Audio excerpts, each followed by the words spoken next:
special video today. I hope everybody is having a great day or a great night, wherever or whenever it may be for you. I hope it's going very well. In this video, we're going to be playing some of Steve Jackson's Sorcery. And we'll be completing some of part 1, the Shamutanti Hills. Now, the Sorcery series of games is originally adapted from a series of choose-your-own adventure novels. If anybody knows what those are, I used to love those as a kid. I never actually read Sorcery when I was a kid, but I did read quite a few choose-your-own adventure novels, and they were adapted into a series of video games or video novels, and the way it's done is extraordinarily charming. Before we get into the game, I would like to ask for your subscription, and if you enjoy the video, please make sure to like it. Without further ado, I will get into part 1 of Steve Jackson's Sorcery.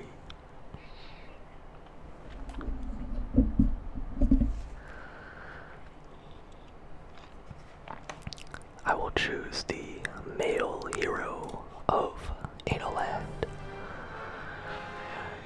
You have walked the wilds of Kakabad, through Kare and the spiteful backlands, all the way into Mampang. You have survived traps, thieves, serpents, and vengeful gods, and now it is here, the crown of kings.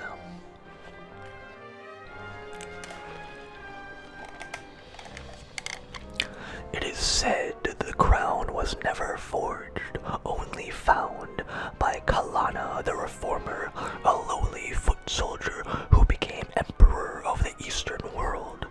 Such is the power of the crown. The air around it crackles with influence. I take it. Your destiny awaits. With the crown in your hands, you will be as powerful as Kalana. The goblins are arming, the giants are waking, and the birdmen carving cruel daggers from stone. War will come, but you will prevent it. But then, the image of the crown begins to flicker. You rush forwards. It's a trap.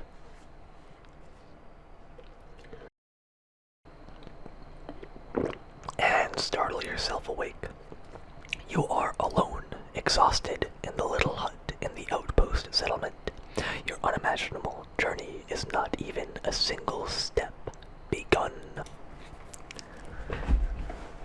And here we can catch a glimpse of the expansive map that we are traversing. Steve Jackson's Sorcery. And we pan down to our hero. Part 1, the Shamutanti Hills. So before we dive into it, I will go over some of the icons you are seeing. We have our stamina meter, which serves as general energy, as well as your health. Gold, self-explanatory, and rations. You must eat at least once daily to maintain your strength.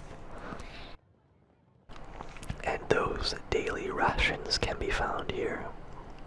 Over here is your star sign, the god that you worship or follow. In our case, it is currently Panther. I believe that is a very neutral sign. And down at the bottom, we've got some controls for the story. The rewind option here, as well as a center to center your map upon the character, your inventory, spellbook, and a prayer option.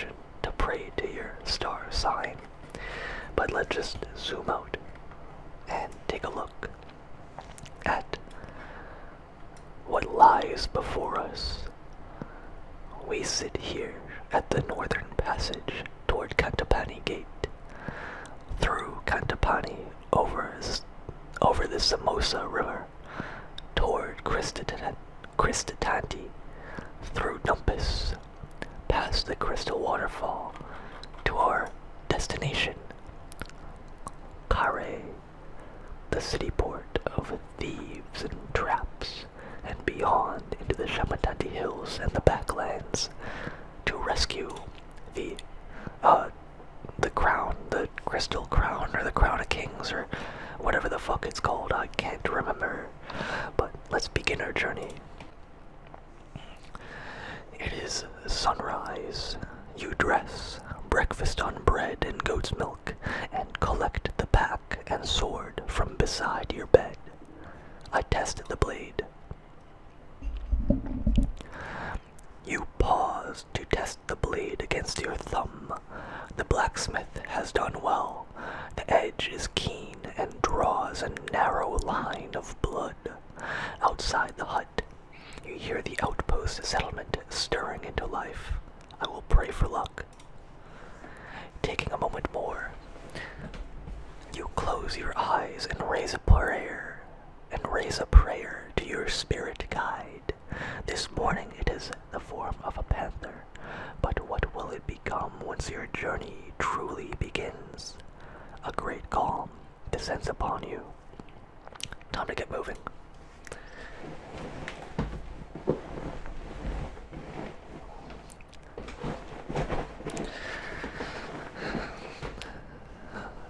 Time then to depart.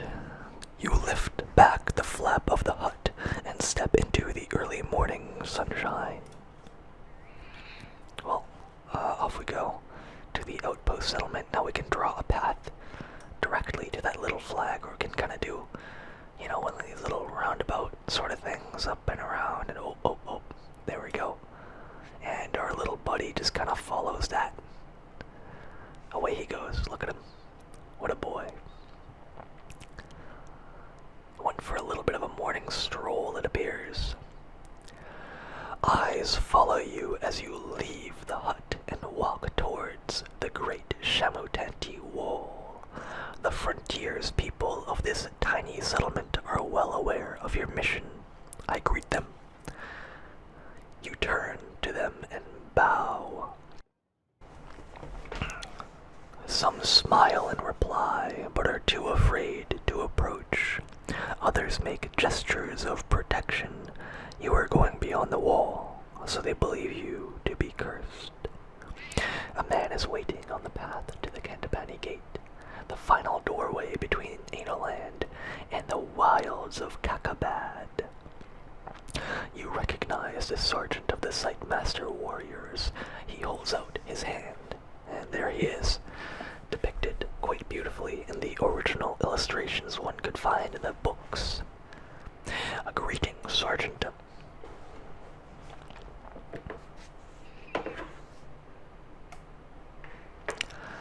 He touches his forehead with 2 fingers. You are almost ready, he says. I have for you a gift from the king. 24 gold pieces. It is all we can spare this time. He holds out a pouch. I take it. You accept the gift graciously. Oh, thank you.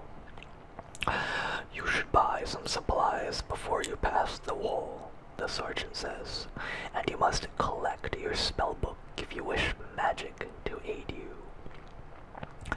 Finally, should you wish to practice your swordplay, I will go one last round with you, and he points with his staff toward the training ground. I continue. So I think I'll go to collect my spellbook first. That is, of course, the name of the game, Sorcery. One of the huts, set slightly back from the others, is decorated with glyphs and strange symbols. A terrible smell emanates from its doorway. This is the hut of the chief mage.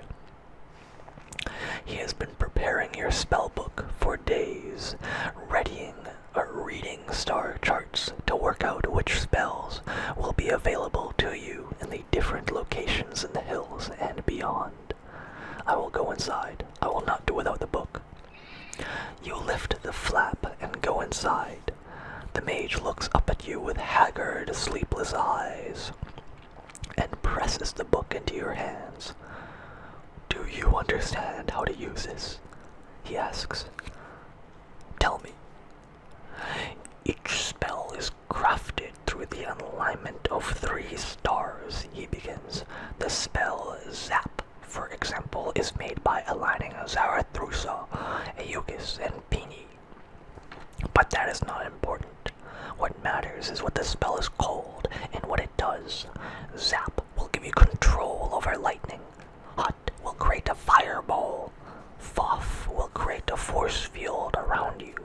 Shall I continue? Tell me more. The mage nods.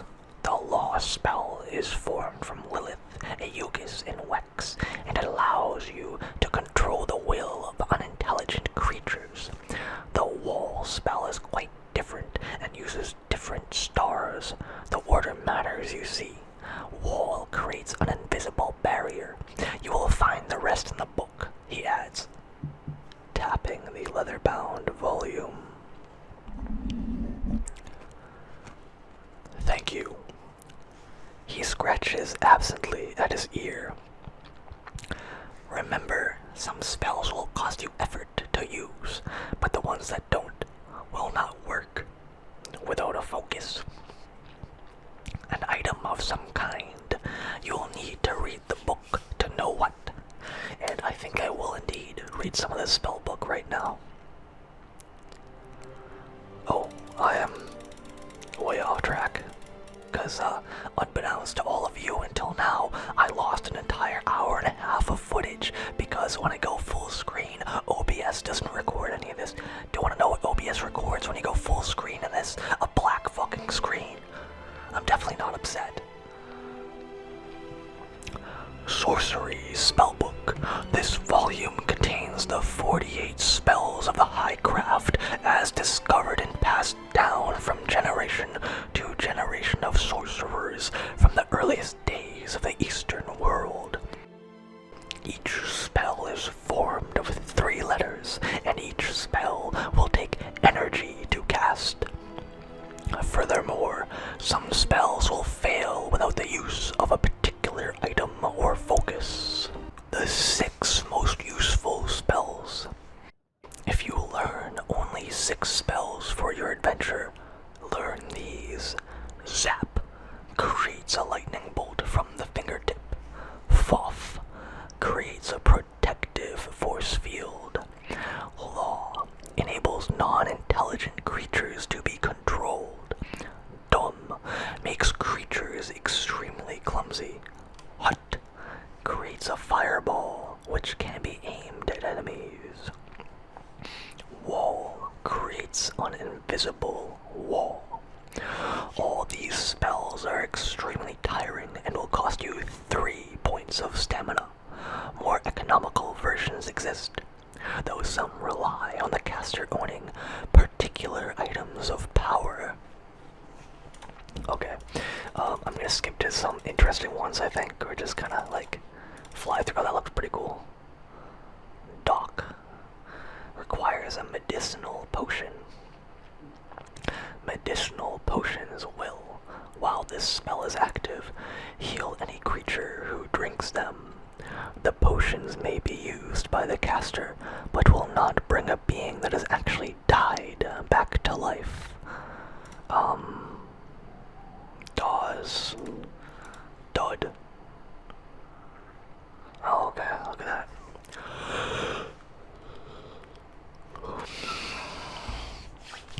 By casting this spell, the caster can create an illusion of treasure. Gold pieces, silver coins, gems, and jewels can be created at will and used to distract, pay, or bribe creatures. Illusionary riches will disappear as soon as the caster is out of sight. Interesting. Pop.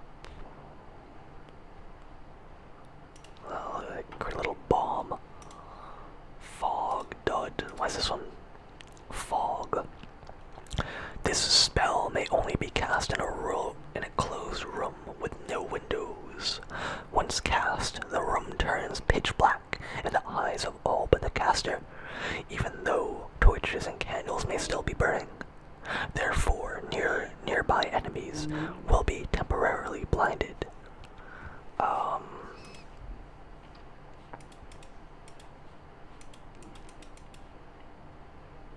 What the hell? Jig requires a bamboo flute. When cast, the recipient will get an uncontrollable urge to dance. The caster can make any creature dance merry jigs by playing a small bamboo flute, thereby exhausting a creature or providing time to escape. Okay, that's pretty cool.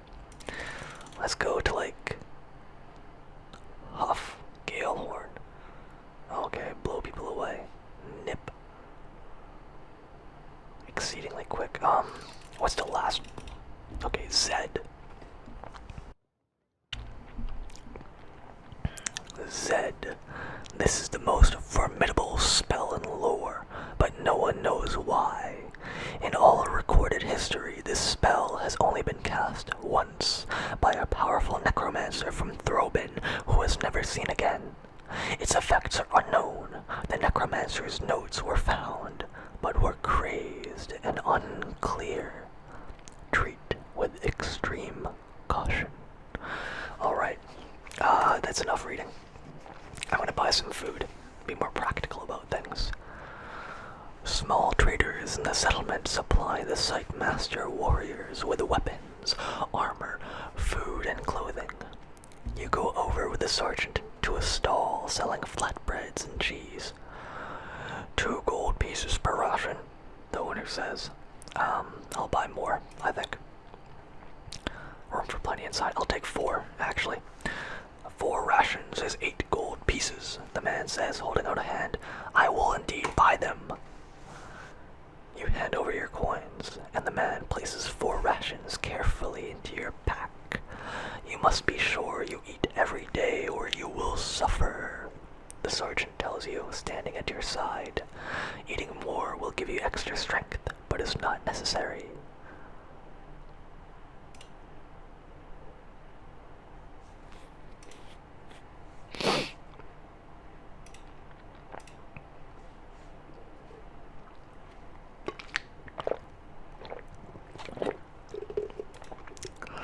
Alright, to the training ground here. You walk with the sergeant to the training ground, and he wraps the base of his staff in leather. I ready my sword.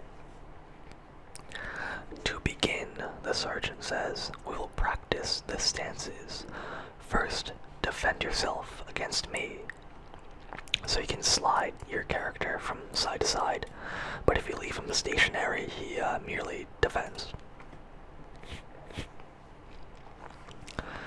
The Site Master is a powerful enemy. By defending, you will receive the minimum damage from any attack he makes. The Site Master's sergeant defends himself as well. The round is a stalemate. My next attack will be weak, he declares. You will be able to overpower me by playing a stronger attack, but be sure your attack is stronger. I'm gonna go for it. That obliterated him. I will now defend myself, he says. Whatever attack you play will damage me, but a strong attack will use up more power. You should choose a weak attack. Well, I shall, on a side swipe. You swing with a weak attack, overpowering the Site Master Sergeant again, who is defending. Good choice. A stronger attack would have wasted more of your power. So that's the enemy's stamina. You're just gonna wear him down. My next attack will be low, says the sergeant. I'm gonna send it.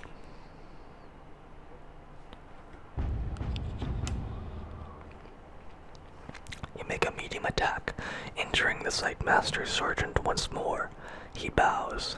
You have finished me. Excellent. No stamina lost. Flawless fighting. That's sick. You seem to remember the basics, the sergeant says breathlessly. Good. Another round. I shall. The only reason I'm doing this is simply because, I want to get to the real fight.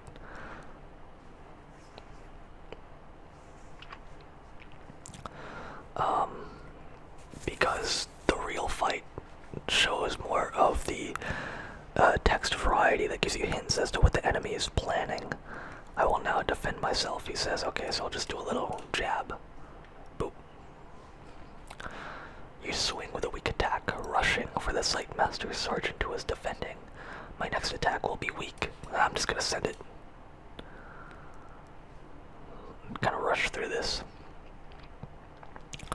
My next attack will be one of my strongest, he declares. If you can perform a full attack, yeah, I'll defend. Yeah, he swung for the fences, my boy. My next attack, whatever, fuck it, send it. I'm done reading with this. Skilled swordplay, yep. Okay. Good. The sergeant says with a smile. Another round.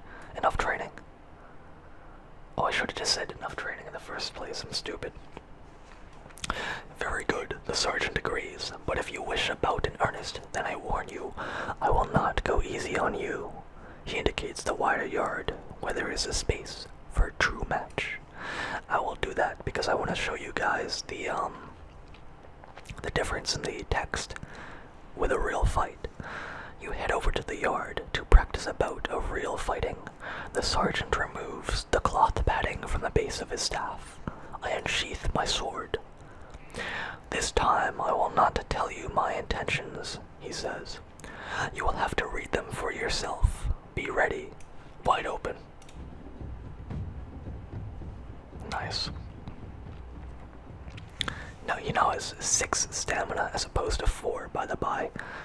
The Sightmaster smiles at you and taps the ground with his long staff and readies his stance. You feel the weight of your sword, then bring it up to deliver a mighty stroke like a woodsman cleaving a tree.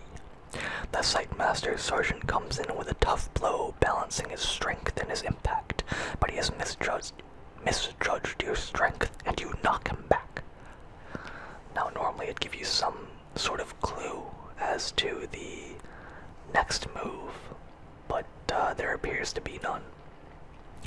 Now I can gamble as to is 4.5 going to be enough to overpower whatever move he makes next.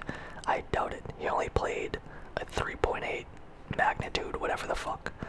Right? So I think I'm better off in defending because he'll probably be able to muster a swing that will be better than 4.5. So I'm going to defend. Exactly, there we go. 5.2.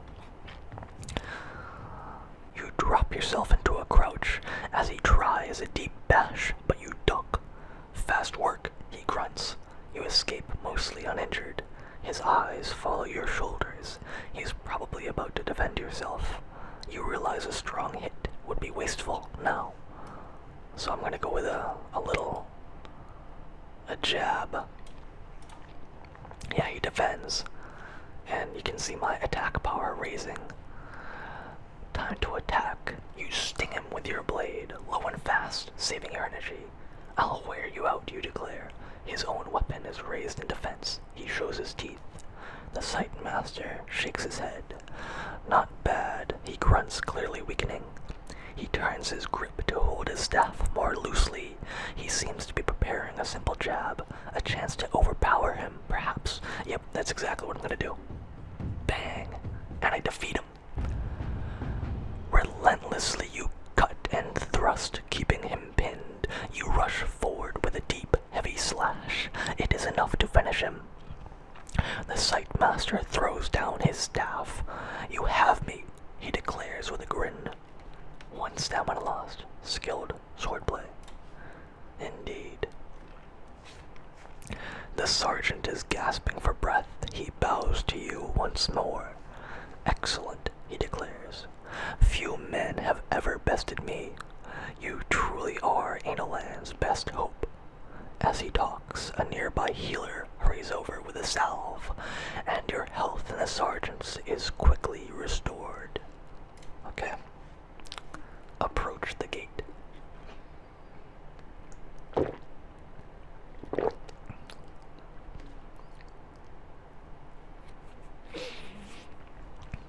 You reach the foot of the mighty gate. It is sealed. The sergeant guard places one hand on the wood. The gate has been locked for some time to deter raiders, he tells you, but you will have no difficulty. The stars in this place allow the Dop spell to be crafted. And he stands back. I cast a spell.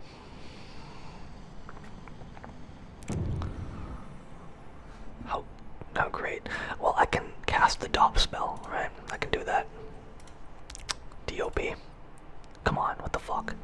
D-O-P. And I can unlock the door, or I have the option of, just blowing it up. I can just fucking cast a fireball. But I think I will save on the stamina and simply unlock the door.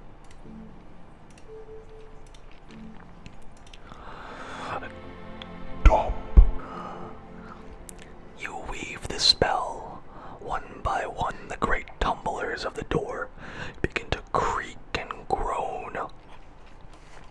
Then the hinges turn with a noise like hail on a canvas roof. These gates have not opened since our last champion was lost, the sergeant says. I wish you more luck than he. Perhaps you will even meet him on your travels. I fear he is dead. I am sure he is dead. The Sightmaster nods, peering at something on the horizon. I believe he is returning, but transformed. I hope you do not meet the same fate. He stands back from you. I enter the gate.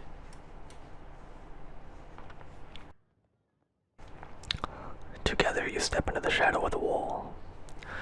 One last word, he declares. When you have the crown, find the highest point you can find. We will be watching. I understand. I will not wish you a safe journey to Kare, for the way ahead will not be safe, the sergeant murmurs as he peers into the distance from the open gate. The Sightmaster warriors are selected from birth for their incredible powers of telescopic vision. You cannot help but wonder how far he can see. Tell me what lies ahead. This path leads to Kantapani first, a settlement of traders, though most are rogues and thieves. You should be there before the sun has reached its peak.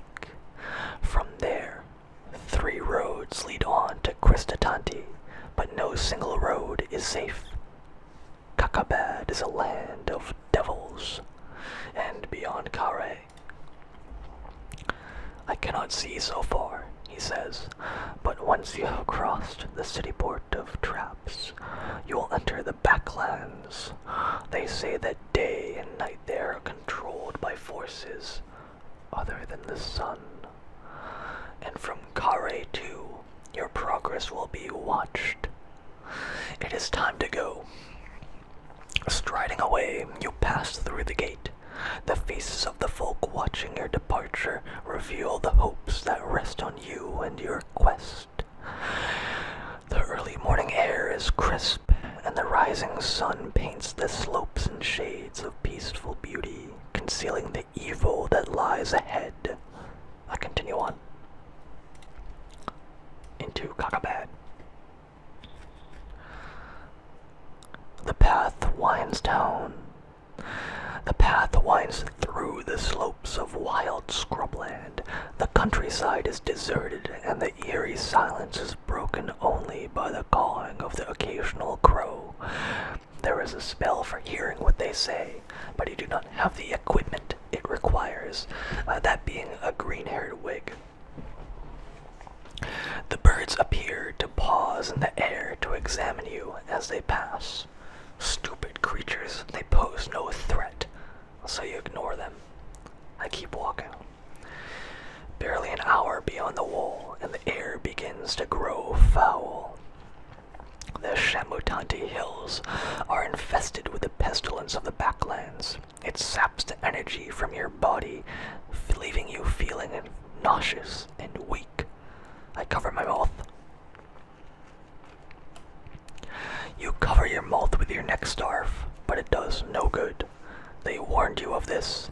You will grow accustomed to it the longer you are out here, but for the moment you must be very careful.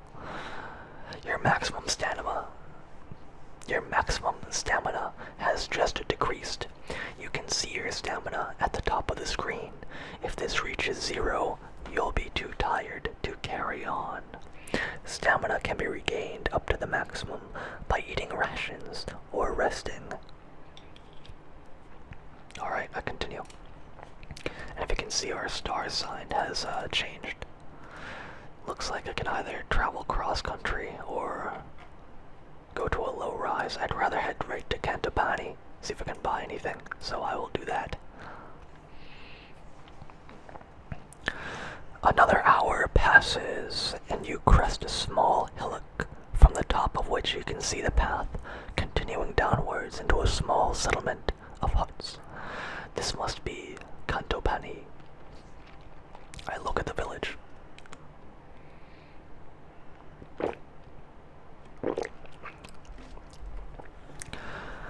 From this distance, it's hard to make out much more about the town, except that it must be desperately poor. The fields on either side are brown, with caked mud, and the few penned animals are thin and wizened like thirsty vines. No small wonder the Sightmaster warriors don't trouble themselves to protect this place. There is nothing here to protect. I'm gonna go right to Cantopani. Of course, if you were scared of a town like Cantopani, then you should not hope to survive in Kakabad proper. You follow the path down into town. The round huts are made of a hard-baked, bright clay, and the roofs are thinly thatched. As you pass, eyes appear at dark doorways, tracking your every move. For a moment, it seems like this will be all you see of the town's inhabitants. But then, a villager appears from one of the dwellings and blocks your path. I look at him. He is 5 feet tall.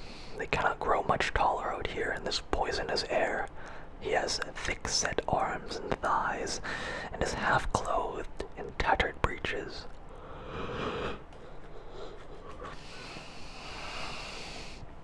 His eyes are wild, and his long red hair and beard stand out from his face in a wiry tangle. "Halt, stranger," he commands. "What business have you on Cantopani?"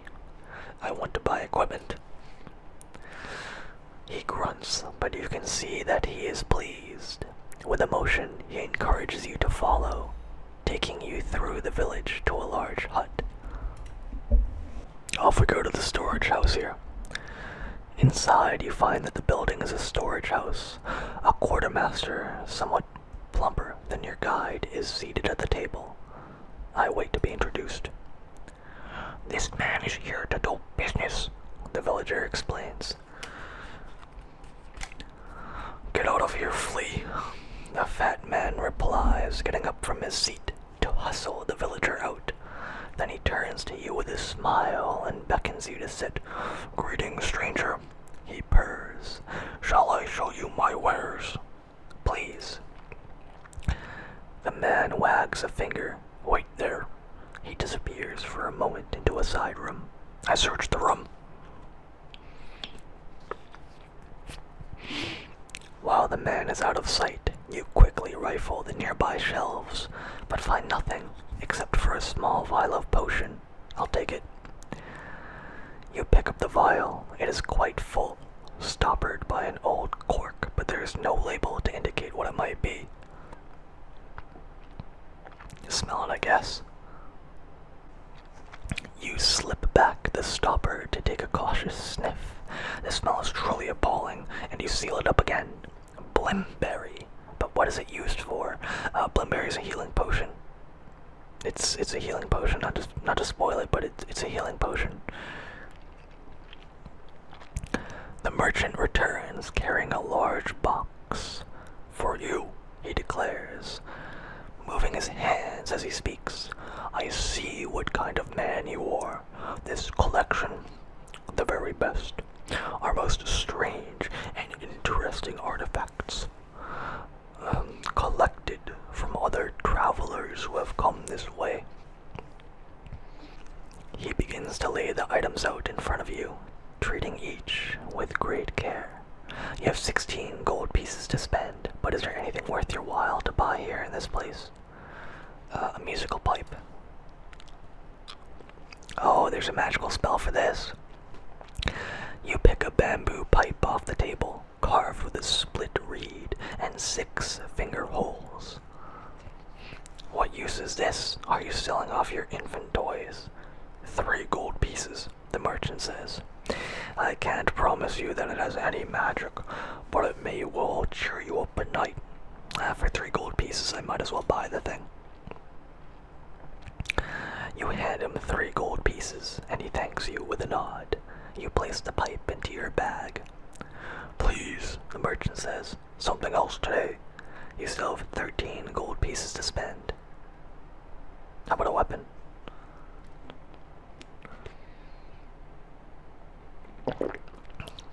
What weapons do you have? The merchant looks at you carefully, sizing up what kind of customer you are. The kind to place a newly butt dagger against his neck, or the kind to tip him for the quality of the blade. But he must see your honor shining through as he wags his finger once more, and then collects an axe and a fine broadsword from another corner of the shop. These are both treasures, as well as deadly weapons of war, I am sure you will agree. I'll take a look at the sword here. You lift the broadsword. It has a ready weight, and the cutting edge is sharp. It has clearly been honed by a master craftsman. An exquisite blade, don't you think? The merchant grins. Only 6 gold pieces. It shall be mine. It shall be mine, you reply, nodding once. The merchant reaches over and you place 6 gold pieces into his palm. Very good, the merchant says, patting his money pouch. You are a man of good judgment, I see that. What else?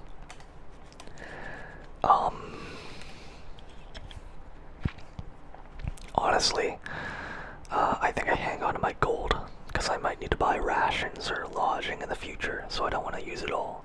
And 7 gold will get you, it'll get you something, so I'll have to leave the rest. Thank you, you declare. I have seen enough. The merchant nods his head. Please do visit us again. You get to your feet and take your leave of the merchant. Just outside the doorway in the sunshine, you pause to examine what you have acquired. I'll swing the broadsword. You swing the broadsword left, right.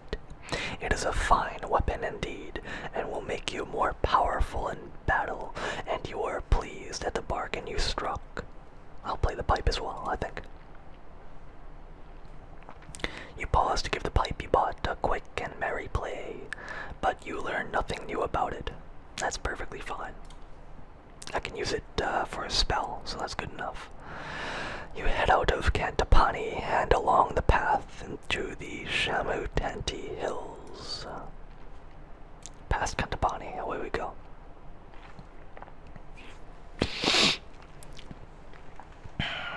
Striding past the outlying huts, you send the villagers rushing indoors to hide. Then at the edge of town you pass along a large boulder, and at once 2 rough-cut villagers spring out with swords drawn. Bandits. 2 against 1, the first one declares. You're lost, called the other. So hand over your things, come on. I think I'll just deal with these curs.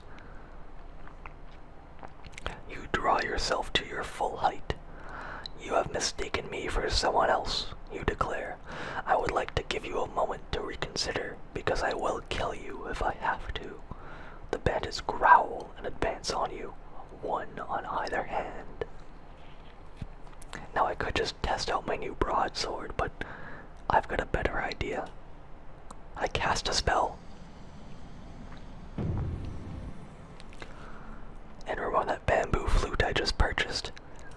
Well, oh, that's an F. Where's the J? I got something for these guys. Jig. You pull the bamboo flute from your bag, raise the spell, and begin to play a merry tune. The angry faces of the bandits turn to expressions of astonishment as they find their limbs jerking in time to the music, quite out of their control. Their swords fly from their hands and they are soon dancing merrily around you. And there they are, the bandits themselves. Charming guys, huh? I'll lead them back to the village, I think. Piping loudly, you direct them back to the village, and as they dance away, you continue your journey. About a half an hour later, you reach the start of the climb into the hills proper, and continue upwards. Here we go. Leaving Katapani behind marks the true start of the wilderness. Beyond that tiny outpost, there are scattered homesteads, and Kare, a thriving city port, but all are touched by cruelty, isolation, and fear. The backlands and the long shadow cast by Mampang Fortress darken everything. The backlands and the long shadow cast by Mampang Fortress darken everything. And with the crown gone,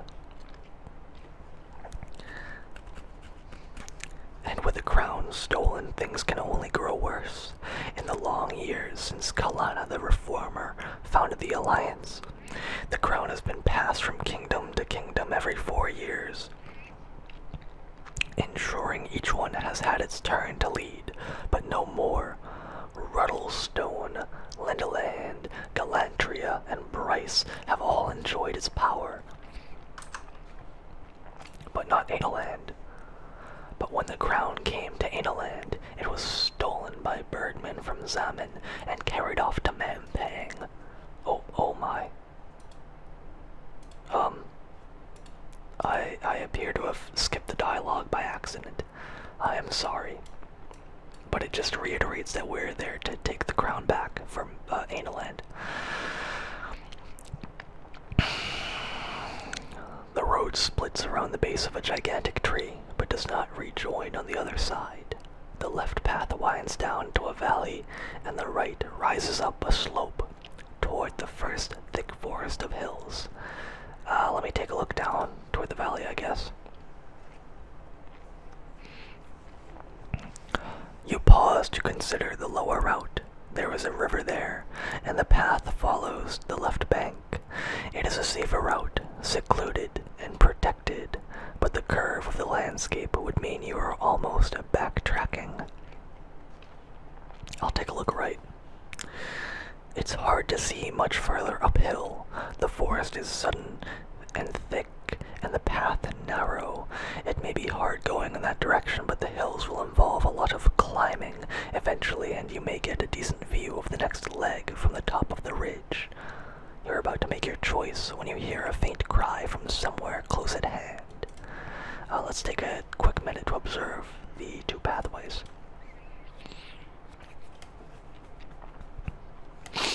Yeah, it is almost like we're backtracking, but not quite. We're still making progress up toward Kare, and in fact, probably more so than if we take the forest route.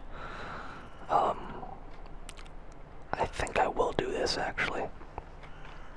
But back to our current predicament. I hear a faint cry from somewhere close at hand. I look around. You look around, and then finally into the branches of the tree. A pair of wizened, calloused feet are dangling down over your head, about to drop on you perhaps.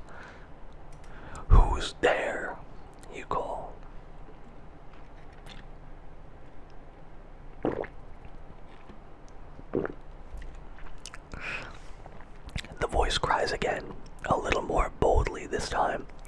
Up here!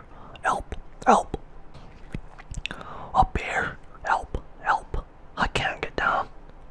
It is the voice of a feeble, wiry old man. Stepping back a little, you can see him clearly, as thin as sticks, dressed in dirt rags. There appears to be a beehive up further too.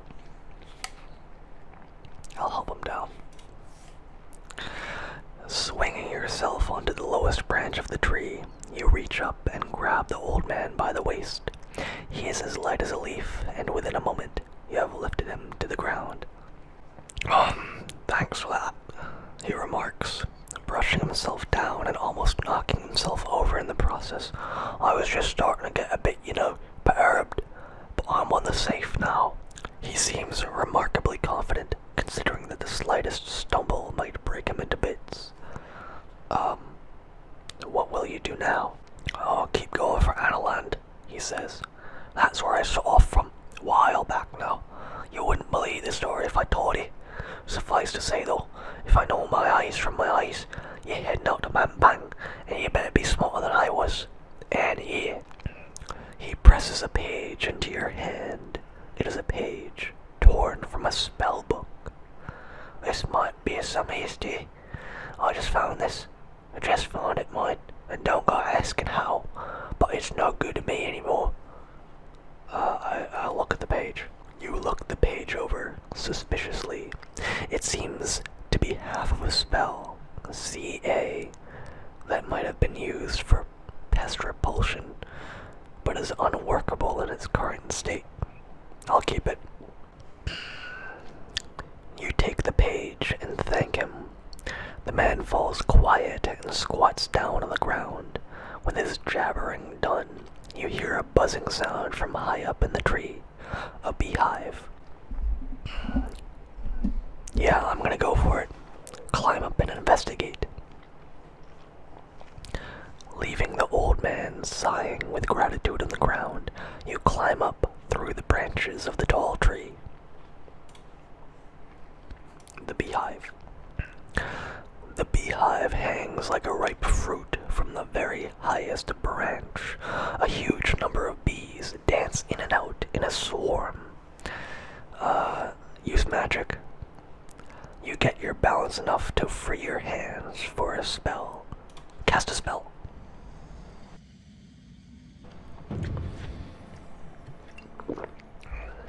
So I could, what can I do? Yeah, hello, help. Big.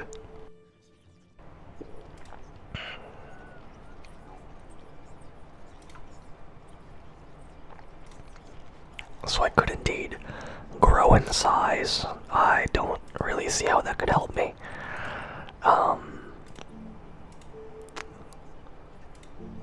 Cause slowness, that could help. Stop open locks and doors. I don't think that's gonna be particularly useful for me.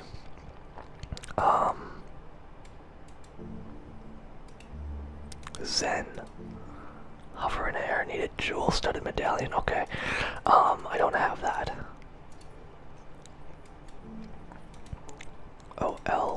Law. Control non-intelligent creatures. That sounds perfect. Law. You cast a spell, concentrating on the swarm that surrounds the beehive. You feel your mind taking control of theirs, several hundred small consciousnesses falling under your will. You lead them like a general directing an army away from the hive, allowing you to clamber up and relieve them of a succulent honeycomb and a nice ball of beeswax. Oh, that's a nice trick, the old man remarks. You stash your finds in your pack. The light is fading. It's time to move on. Oh, the man cries suddenly. Do you want to hear me riddle? I heard it from the elephants. I'll hear him out. I get a feeling this is the last hero that got sent out. You gesture with a hand for him to speak. See him though he sees you not. A stinging beast in a box not left. To guard a key is his lot. To gale a witch of luck bereft. Alright. You thank him. You nod once, then turn your attention to the path ahead. Alright then. I've made up my mind as well. I'm gonna go toward the low path. Down by the river. You head into the valley. It seems the safest route. Secluded without providing an opportunity for ambush. And no matter how quickly darkness falls, the riverbank will guide your way. The man calls something after you about elvins, but you ignore it. The path winds along a bubbling stream. You follow it, keeping to the west bank. The valley itself becomes narrower on either hand. A good spot for an ambush. You can only hope that nobody knows you are here. After an hour's walk, you begin to feel hungry. You will need to eat at least once today to keep up your strength. And I think I shall stop and eat. Taking a seat on the grassy bank above the water, you eat the sugary honeycomb.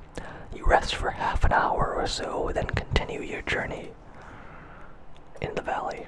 Okay. The valley continues, and you walk for many hours until the sun begins to set behind the bank and the air grows cool. Now would be the time to find and pitch camp if you intend to sleep before darkness descends completely, but the moon will rise soon enough and you could walk on through the night. Somewhere beyond this valley there are villages with real beds. I'm gonna make camp, and then after I make camp I will end the video and continue on the adventure in the next video. After a little thought, you decide to stop. In the moonlight, the river will turn black, and the way will be hard to find. Better to sleep and set off early tomorrow. You find a group of rocks that form a natural hollow beside the bank of the stream, and settle yourself inside, as comfortable as a rat in a hole. Before you decide to sleep, you check through your pack. You have 4 rations left. I shall sleep. But you do not need to eat again today. 1 meal is enough. You rest your head onto your pack and close your eyes. Eventually you drift off to sleep, soothed by the babbling of the stream. But a short while later, you are awakened by a splashing noise. Stay still and listen.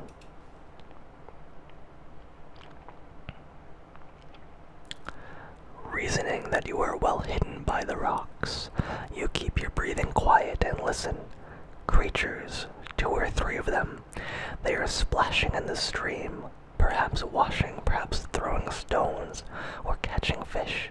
I stay low. You stay silent, listening closely. After a while, they seem to tire of their game. The valley falls quiet and still once more. I'll try and sleep at this point, I guess. Oh, great. You sigh and attempt to go back to sleep. A moment later, something heavy and hard hits you right in the face. Then everything goes black. Well, on that bombshell, I'm gonna end the video here. I hope you all enjoyed the video, and I hope that you will join me in the next episode of Sorcery.